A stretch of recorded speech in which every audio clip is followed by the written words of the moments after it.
Guys, you like my new t-shirt? Hello everybody, welcome to the Wonky Angle, where I talk about electronic music, both new and old.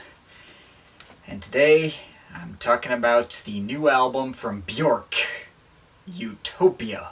Björk is, a Björk, and possibly a human being from Iceland, but I'm not 100% sure. Might be an alien for all we know. I really don't think she should need any introduction to those following this channel. I mean, I don't think I've ever talked about her besides maybe a passing mention here and there, but I mean, she is kind of a favorite among people who like their weird electronic music and just people who like something weird. As for myself, I will have to admit this review is going to have to come from a similar perspective as my recent Paul van Dyk review, in that before preparing for this video, I admittedly had never heard the vast majority of her stuff. Not to say I haven't heard anything, but yeah. I mean, I don't have any excuse for it either. I mean, I'd been interested for a long time, but never actually got around to it, that's it. But like I said, I'm at least more familiar with her than I was with Paul van Dyk. First of all, I actually did hear her Homogenic album when I was in high school, even though at the time, I did not really get it. And obviously I knew her very well from her guest appearances on these two things. Plaid's Not for Threes, she appeared on the track Lilith, and 808 States XL, and she appeared on two tracks, Q-Mart and Oops. Some of my big favorites from the latter album in particular. I'll be real, there really was no excuse for me to not check her out. I mean, I'm well over the mandatory hurdle that is her voice and accent. I understand that being a problem for some people, but I've always really enjoyed it. I got zero indication that I wouldn't enjoy at least a good chunk of what she had to offer, so I made sure to catch up on her mainline studio albums. I skipped the two soundtracks, sorry. Freaking. But, here's my thoughts on her discography so far. So, I think this is like a weirder version of Opus 3's Mindfruit. Yeah, I know that's like a comparison that maybe two people watching are going to get, but yeah. Heavy focus on that old school 90s rave sound, with also some jazz in there too. It's some excellent stuff from front to back. And on top of that, like, she also actually comes off as a real human being, which is kind of easy for me to forget sometimes. So yeah, love it. This one is completely all over the place. It's a mix of more industrial and percussive style of 90s rave with jazz and classical, though usually not at the same time. Like I said, it's a major mixed bag. Some tracks are great, some are fine, and some just make me go, wait, what? Especially the out-of-nowhere Broadway musical type track, It's Oh So Quiet, which completely caught me off guard. I mean, I will definitely have to give this album points for creativity and weirdness, but yeah, debut was kind of better in every way. This was the only Björk album I'd heard prior to preparing for this review, as I mentioned before. Like I said, I remember thinking it was okay, I didn't really get it, but, it was a lot better than I remembered. Way more consistently good. It comes together really well with its mix of orchestral tones and that darker type of electronic music. It's great stuff. Also, shout out to Mark Bell. R.I.P. That guy was awesome. This isn't a particularly big departure from what she's already done on previous albums, still mixing electronic elements with all sorts of different influences like classical and jazz and world music with other interesting instrumentation. Though less electronic this time around and more focusing on the whole cinematic aspect of her sound.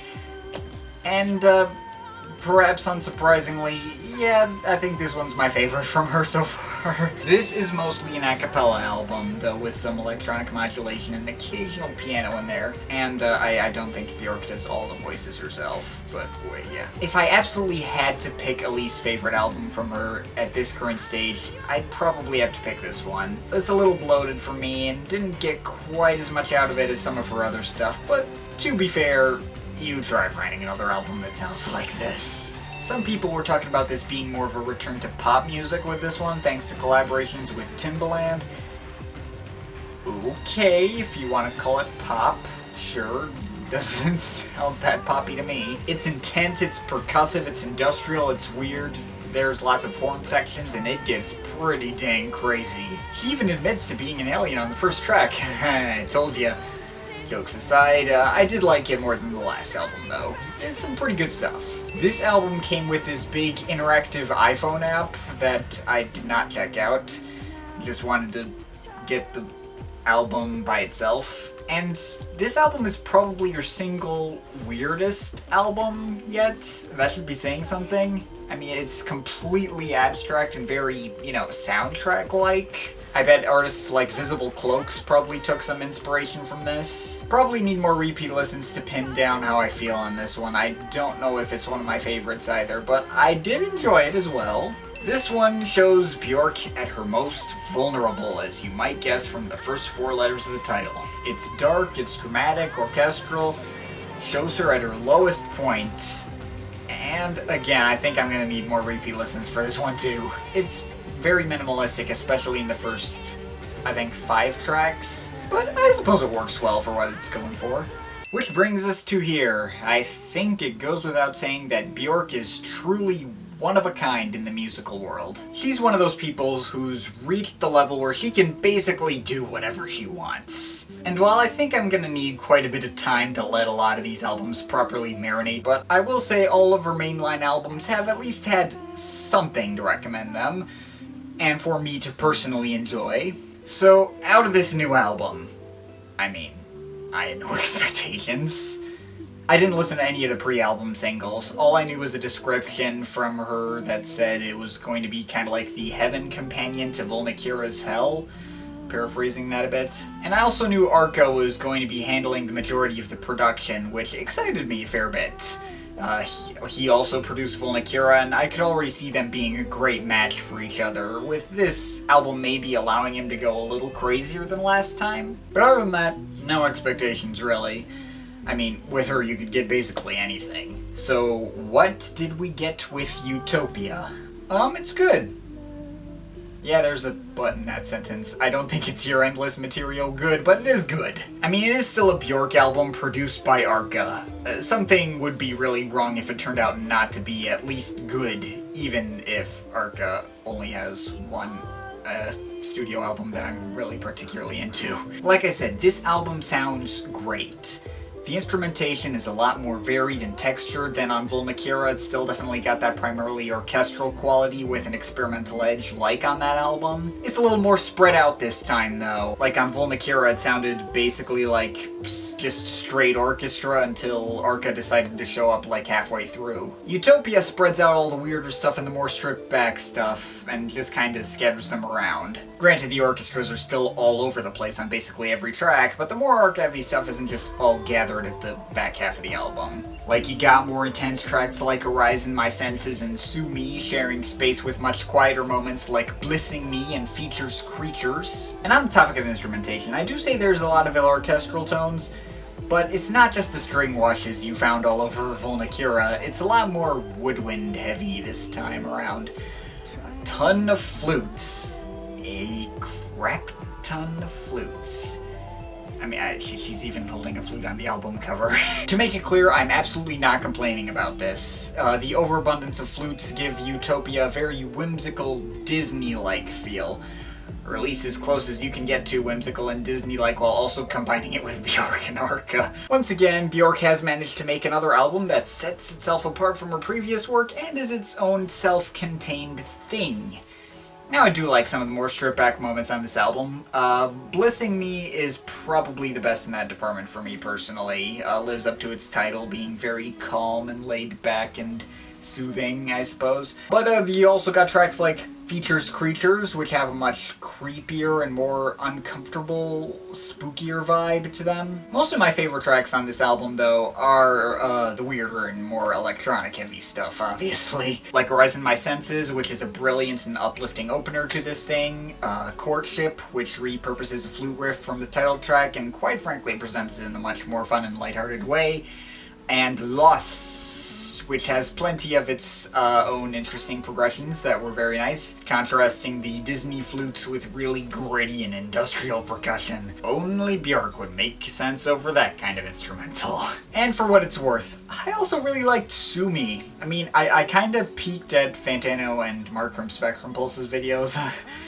Just the descriptions, I didn't want their opinions to interfere with my own. But I saw that both of them picked this as the least favorite, and I'm like, really? Basically, every time I listened to this album, it stuck out, and I was like, ooh, I like this one. It's easily the most obviously Arca-produced. I mean, it's basically one of his tracks that just happens to have Björk singing over it. I mean, weird, experimental, off the wall, the flutes and all the weird pitch-shifted vocals echoing all over the place and creating this really dissonant atmosphere. And yet Björk's voice keeps it from going too far out there. As weird as that sounds, since Björk's voice typically has the opposite effect. I suppose if there's anything that might make this track not work, it might be the subject matter. It's literally about her going to divorce court and deciding what to do with their child. Once I read the lyrics, I thought, geez, that's kind of dark and uncomfortable for an album called Utopia. So yeah, I get it. But it's like you got this magical fantasy world that most of this album sets up, and then suddenly you drop a lawyer in the middle of it. Again, I don't really see the issue. But okay, for what it's worth, I do have actual issues with this album. The main thing is just that this album, I think, got padded out too much. Like, after Sumi, I admittedly just kind of check out after that. Like, Tabula Rasa, I understand why it's there from a lyrical standpoint, I guess to kind of counteract the previous track and attempt to bring things back to the way they were at the beginning. Or maybe I'm not the lyric analysis guy. But I just didn't really think the instrumental was a big standout. So by the time I get to Tabula Rasa, everything just kind of seems to blend together until suddenly the last track, Future Forever, shows up. And on top of that, I feel like there's a lot of tracks on here that just kind of drag on too long for my tastes, get repetitive, wear out their welcome a little bit. I mean, it's not too bad for the most part. Probably the worst example, though, is probably The Gate. Yeah, sorry, I'm not a huge fan of that one. Her repeatedly singing, "Care for you, care for me." Wow, that was a bad impression. Yeah, that got less engaging with each listen, and by this point I'm more likely to just skip over it entirely. Sorry. Future Forever and Body Memory do have similar problems, though Body Memory at least makes up for it with a much more interesting and, dissonant instrumental, just barely justifying the almost 10 minutes that it lasts. And Future Forever, the problem is more with the instrumental itself, just the 2-chord progression wears out on me after a while. Though that might also just be because I'm kinda sick of the album sound by that point. I mean, I could probably just take a bunch of tracks out altogether from this album. Not because any of them are bad, again, just a lot of them are kinda similar and don't add something for me that a different track couldn't. The title track is probably the best example of this.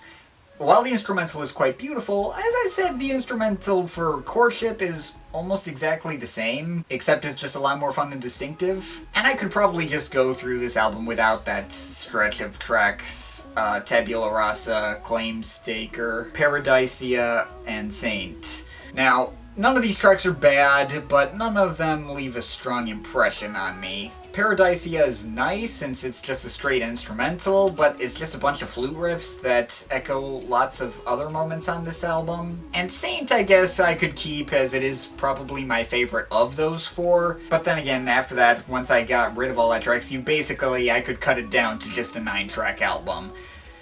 Like Volnakira. So yeah, I know I've kind of sounded negative on this album, but I think in the end, I did enjoy it. And obviously, for the approximately 0 Björk fans waiting to hear my take before listening, for whatever reason, you will like this. It's a Björk album. Obviously, she accomplishes what you would want out of a Björk album at this point. Purely sets itself apart as its own thing. It has its own unique sound that really doesn't sound like anything else either she's made or really anything out right now, or would fit anyone well besides Björk herself, and maybe Arca since he did kind of produce it, but I don't think we'd ever hear anything this optimistic out of him. So in the end, yeah, I do have my issues with it. I think it's kind of padded out too much, and on top of that, it's an album that needs you to pay attention for full effect, but doesn't grab it by itself. Or maybe it's just like that to me personally, since I've been listening to so much Björk over the past few days, but regardless, while this album is not gonna make my year-end list, it is some good stuff worth checking out, and I'm overall feeling a 7.5 out of 10. But of course, this is just my opinion. You can feel free to disagree with it, but I'd like to hear your thoughts, so leave the comments in the comment thing down there. But yeah, that's pretty much it. That's all for today. See you next time.